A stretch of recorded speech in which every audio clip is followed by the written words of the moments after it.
我是撑不了太久了。是吗？死马当活马医吧。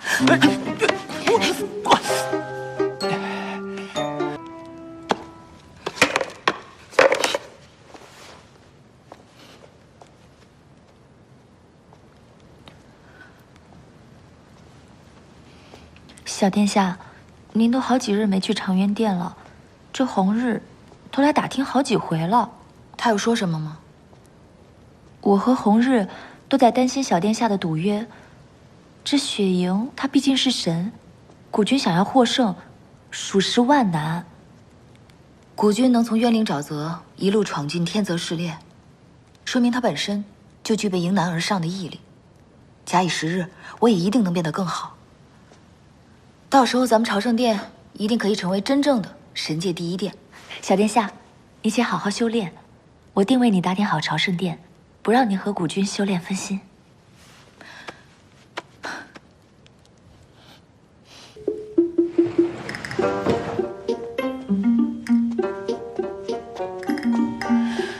哎呀，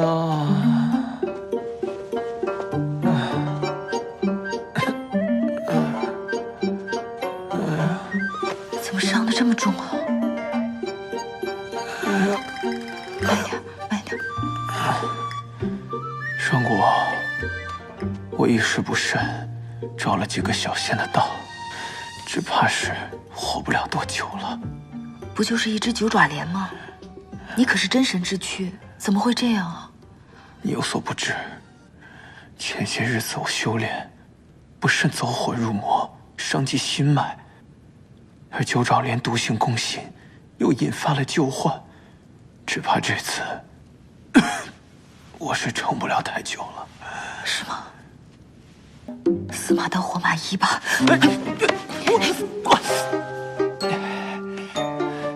是不是？我说的没错吧？你一定可以平安度过的。你什么时候发现的？当然是进门的时候就发现了。我演技有这么不济吗？比我稍微差一点吧。我记得我很小的时候被饕餮打伤，你带着我去下界寻医问药，那一治就是100多年。我呢早就知道我自己的病好了，你就是拿我当幌子，方便自己下界游玩。胡说！那时候你调皮捣蛋，跟个男孩子似的。志阳一听见你的事就头大，还不是只有我管你的烂摊子。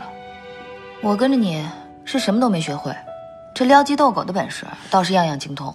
那都是月迷教给你的，你记错人了，肯定不说。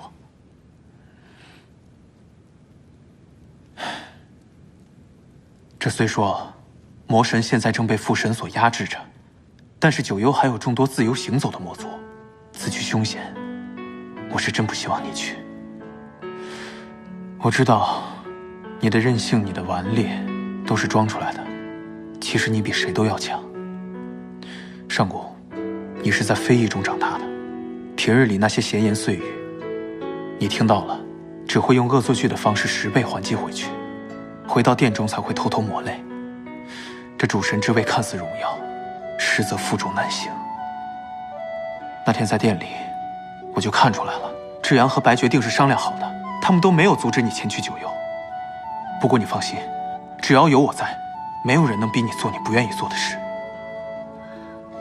不就是去九幽吗？1000年而已，一眨眼就过去了，小事儿。你的眼界也不比我好到哪儿去。